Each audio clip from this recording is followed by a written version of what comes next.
This is Xpeng New Gen Iron. Actually, I have mixed feelings now because over the past 7 years, in order to make the walking very lightly and very elegantly, we did a lot of work and we try to mass produce iron as well. Thank you, Aaron. You can go to have a rest.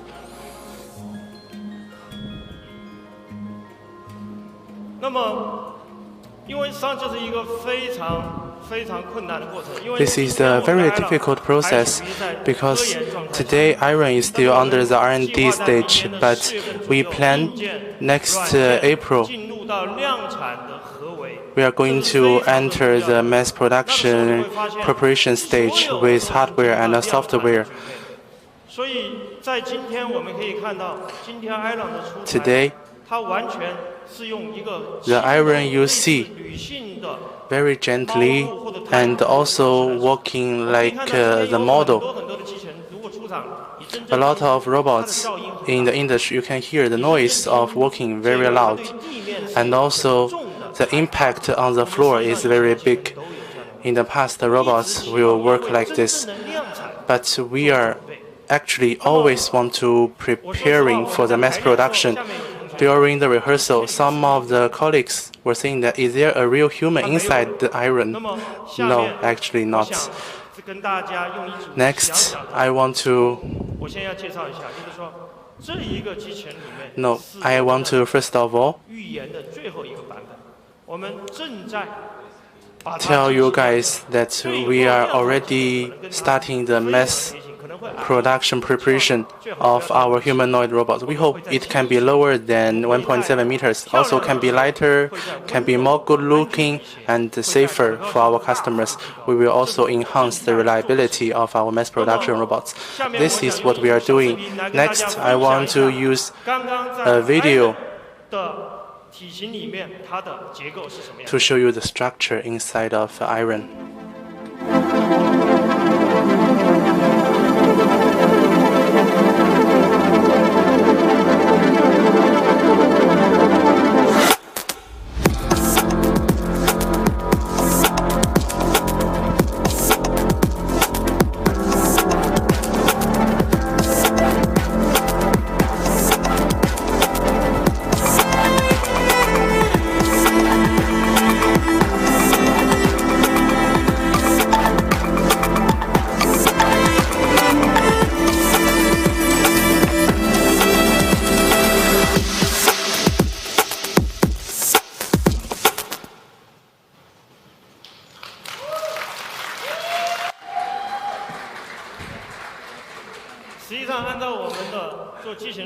Actually, according to the head of our robotics center, he said we are not making robots, we are making humans.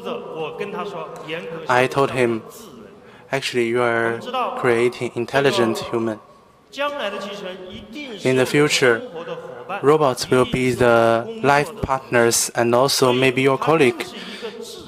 That's why it's more like intelligent human has the intelligence to create a better life with human beings. That's why the next gen iron has very flexible bones and also very solid muscle, bionic, and also very soft skin. We hope it can also have the similar height as human beings, inside out, human-like. That's why we designed the human-like spine for the next gen iron. It will be able to actually go down, bend like human beings. I cannot touch the floor, so I will not show you, but iron can. And also around the lumbar area, we can also have flexible movements. No matter it's lying, standing, getting up, doing some easy gestures and movements, all of them can achieve on the next gen iron. In addition, we also have bionic muscles on iron. It can be more like human with different body shapes. You can choose a little bit fatter iron or like me, a slimmer iron. Or you can customize your iron based on your preferences. We also offer you the full coverage soft skin So the robot is warmer and also more intimate. In the future, can go to the households. This skin touch very softly, and on this new generation iron, we also create some touch sensors. Different areas like the hands, they can have interaction using the detectors. With humanoid bones, muscles, and skins, we can say that iron can have different body shapes and sexes. As you can see on the slide, we have two male robots and two female robots. I suspect that just like you buy the car, you can choose different colors, exterior, interior. In the future, when you buy the robot, you can choose the sex, and you can choose the hair longer or not, or the clothes, what kind of purpose. So do you want to achieve this? If you want, then let's see some hypotheses.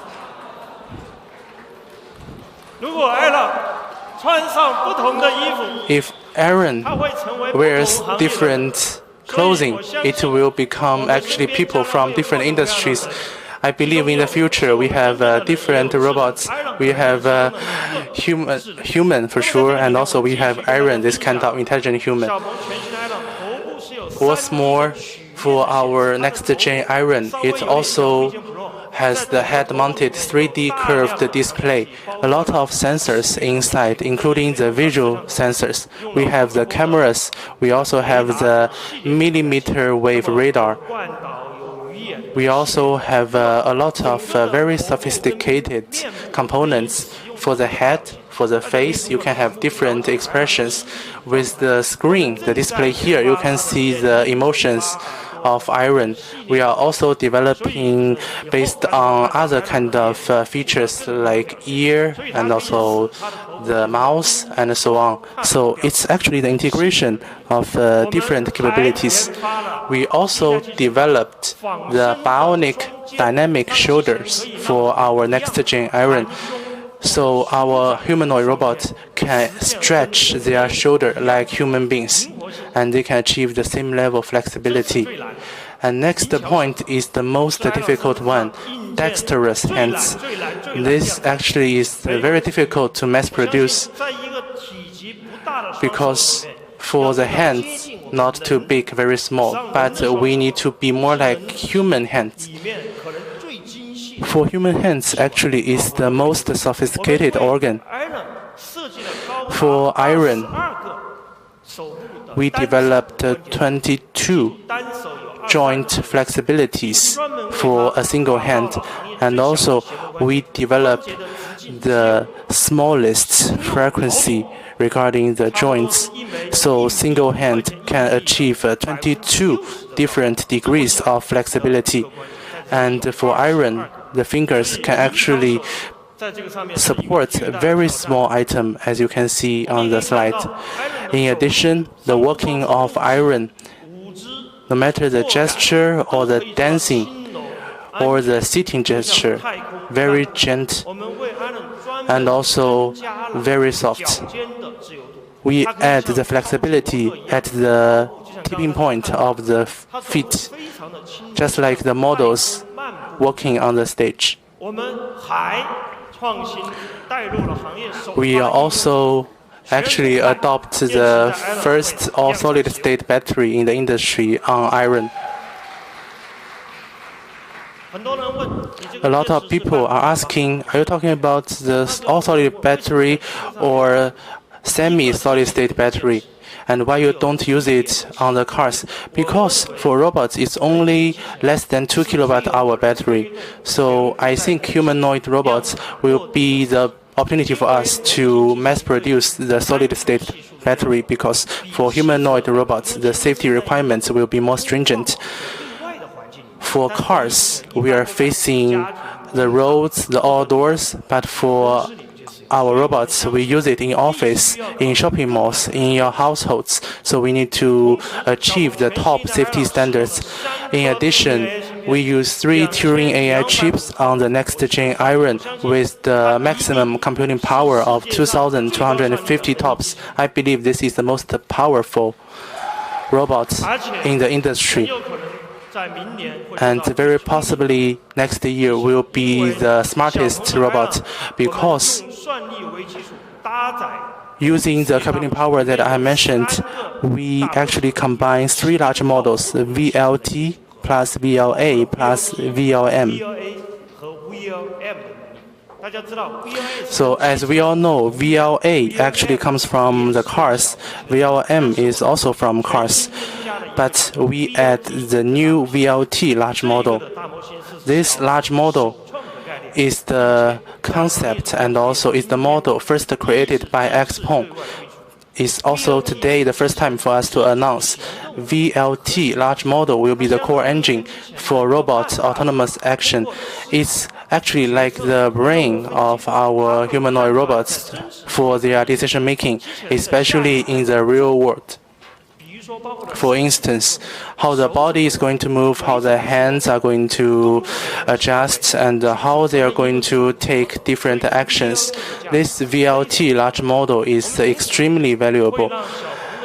Also, the VLA big model will also be applied on our Xpeng next-gen Iron, but we need to say that it will be much more difficult because on the car we have one engine going forward, going backward, going left, and going right. But for a robot, we have 82 joints. So you can think about actually tons of combinations, from hands to feet to shoulder to lumbar to head.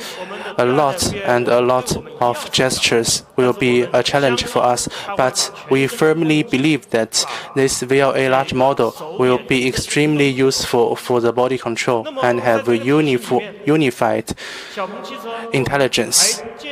Also, Xpeng, last year, we has established the first embodied intelligence data factory in Guangzhou. We believe no matter your computing power is high or not, data will be the key. How can we receive massive data over time? I think this is very important for our robots to be more generalized. Here, let me allow to make it still confidential because in the future I will disclose more and more to you guys how Xpeng can use the massive data to support the mass production of our robots. Regarding our Iron, we also want to mention about the 3 laws of robotics because now we extend these 3 laws of robotics. As we all know, the first law is that robots cannot harm humans, cannot let human beings getting harmed because of no action. Second law is robots needs to obey the instructions of human unless this instruction is in conflict with the first law. The third law is the robots need to protect its self-existence unless it's in conflict with the first and the second law. Now, for our company, we are thinking the fourth law that robots cannot disclose any human privacy because they have ears, they have eyes to hear and also to see everything around you. This kind of active safety protection will be actually very important for our company to develop for our customers. We all know that in cars we have AEB feature. Through rules and algorithms, we can protect the occupants. But for robots, can we have similar feature? Maybe not every one of you knows the complicated process of robot development. Sometimes it will go crazy dancing. Suddenly, you can think about 70 kilograms robot. If he kicks you, then what you can do? That's why we need to have this kind of active safety protection without harming people. This is crucial. We can see that very frequently, including in our company, we have shoot this kind of video. We can kick the robot and the robot can still be balanced. Is this safe? No, because during the movement, if you kick him, If the floor is not flat or your pet is on the floor, then the robot will actually step on the pet or step on the pit on the road. That's why we need to think about how can we protect actually the pets, the people, the conditions around the robots. All of this are belonging to our working scope regarding the iron development. Next is about commercialization. Many may concern that this is your 8th generation of robot, and when can you actually make it a commercial product and mass produce it? It is something that many would ask. Actually, 2 years ago, we've been contemplating about it, and we would like to share some of our insights and observations. First, should we introduce our robot into factory to tighten the screw? It is actually the easiest settings we believe robot can perform. But after 1 year of trial, we found that it's not suitable. Why the case? Because first, the most difficult part of the robot, we believe, is hand. And when you perform the work, like tightening the screw, usually it would just take 1 month for the robot to have its hand wear. Not to mention it has 2 hands, and the cost for that is very costly. Not to mention the manufacturing skill between Chinese and the American workers are different. Therefore, it's very cost-effective to hire Chinese workers in our factory. That's why we believe it is not the best way to introduce the robot into factory from both commercialization, from both the technology and the usability. Therefore, having the robot to tighten the screw is not our priority. It may become later, but not for now. So that's why we cancel it. Then how about the household chores? We often run into videos, and I also excited about the vision because I'm kind of a lazy person. For all those household chores, I would rarely perform myself. Can I have a robot to actually do that for me? But still, we believe that it is still not viable. First, it's because of safety. As I've said, for a family, usually have about 100 square meters area. Not to mention all of these obstacles, the items that you stacked in your house. It's very difficult for your robot to not get tripped over or just run into your furniture, the pads. I believe no single companies in robotics can actually ensure safety in the household. That's why I think safety would be the greatest challenge to hinder that development. The second is generalization, because you have different household settings. How can you actually ensure the robot can learn your settings and perform accordingly? I think it's very difficult based on our current technology. That's why we decided to pause it for now, even though we may choose to deploy it in our household in the long term. That's why, after all of these considerations, we decided that we want to prioritize our commercial settings. The first, we expect that it would be deployed in 3 kinds of scenarios. When I was in the mobile internet industry, we often say about vault protection, guarantee, and I think it's similar in robots. We often followed same kind of rules. Like for robots, we believe that it can perform work like tour guide, shopping guide, and even reception in a company. So these 3 kinds of capabilities is very likely to be deployed in the real world. For our next-gen Iron, we hope that it will not be remotely controlled. Instead, it can be instructed via natural language. But of course, it needs to undergo some basic training. Instructing it how to better guide the people, you need to have those materials that input into the system so that this robot can actually introduce themselves. And next year, our robots are very likely to be show up in our Xpeng stores to introduce our product. You'll probably see our robots introducing our product. But sorry, They can only introduce the car, they cannot actually test ride with you. Not to mention, it can probably to lead you or guide you in our manufacturing base. In the coming future, this may generate a new kind of occupation that we will require people to teach, instruct, and manage the robot. For example, one manager in charge of a group of 7 robots that can perform the work that dozens of people can do. This would be a dedicated occupation probably in the future. Next is about mass production, because we really take it seriously.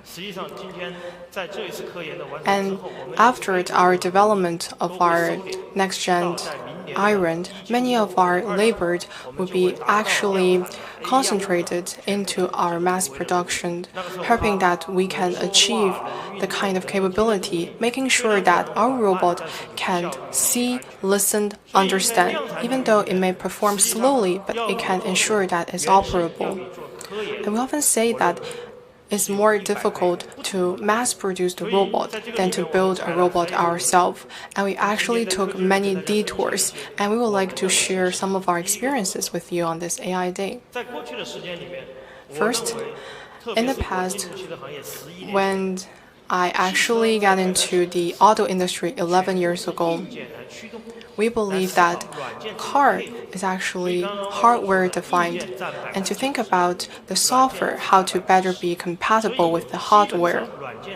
Therefore, the software providers can actually assist the car OEMs. However, it's totally different in robotics because it is a software-defined hardware. You can see that our iron, they actually learn how to walk through the reinforcement learning, take some simple steps, because at that time it can only do so based on that hardware and the software. But if you want to power our robot using the new model, due to the different architecture and different software, the hardware may probably need to adjust it accordingly. And in this field, well, to be bluntly, many of the car OEMs, the suppliers or the partners, they may found that a lot of the software provider in the car manufacturing industry can hardly perform very well in the robotic industry. Second, people would ask about whether the robotics, what is the standard for the robotic quality?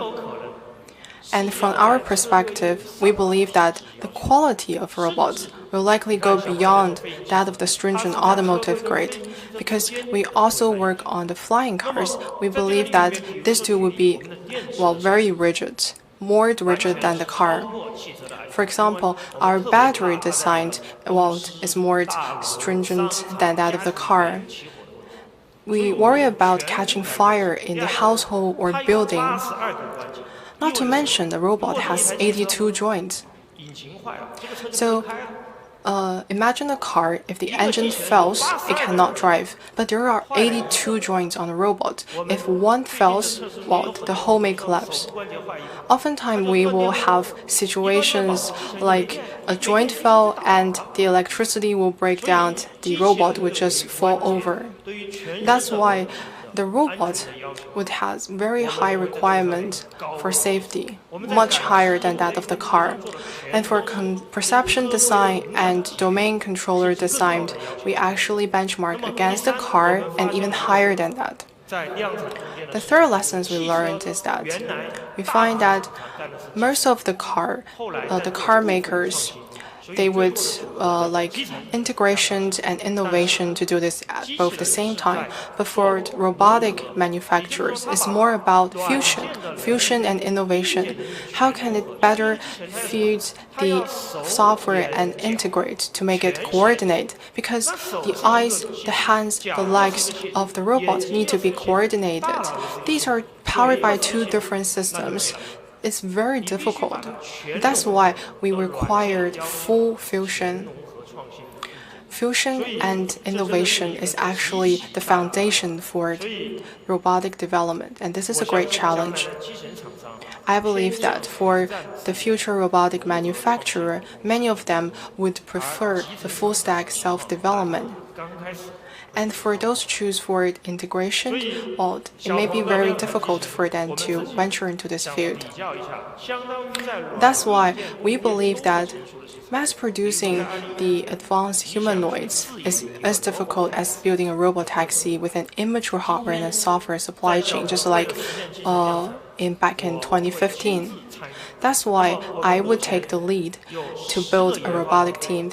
And so far, we have 10 R&D teams working on the robotic development. So apart from the robotic centers, we have other departments that would also work on the R&D. Not to mention, we have more than 20 partnering departments, over 1,000 people that will support our overall development. Well, first, let's watch a short video to see some of our mass production scenarios.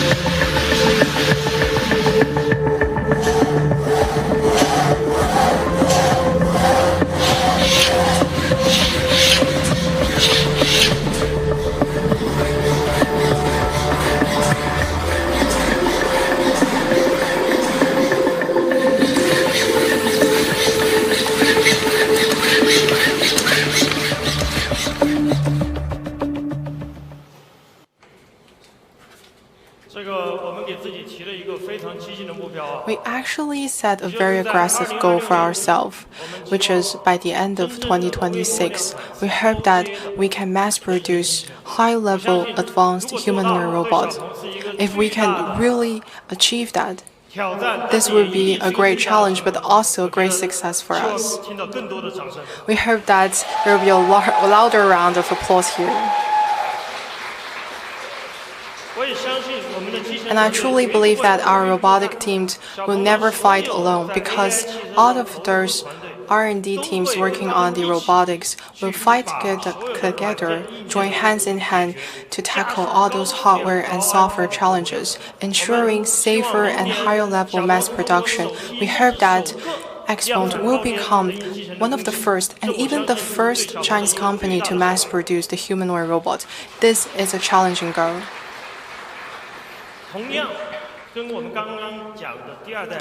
Also, just like our VLA 2.0 and the robot taxi, our Xpeng Iron will also open our SDK to the global developers.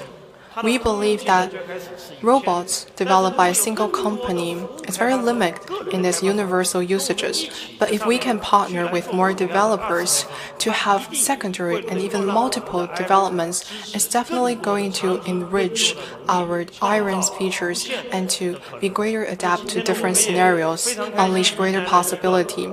And we're very delighted to announce a news, because I actually have a friend who have long to reach out to me saying that they want to have our Iron deployed in their workplace to help with their business. 我非常荣幸地宣布，宝钢股份将成为小鹏机器人 Iron 项目的生态合作伙伴。在不久的将来 ，Iron 将入驻宝钢，在巡检等复杂的工业领域探索应用场景，并迭代进化，为宝钢股份的智慧制造赋能。我们相信 ，AI 的终极价值不仅在于技术突破，更在于成为人类在物理世界中的延伸与伙伴。它并非替代，而是赋能；不是颠覆，而是共生。人工智能是新人科技革命与产业变革的核心引擎，更是全球高端制造竞争的战略制高点。我相信通过深化双方合作，将为中国新能源汽车的高质量发展，为制造业的智能化转型注入新的动力。谢谢大家。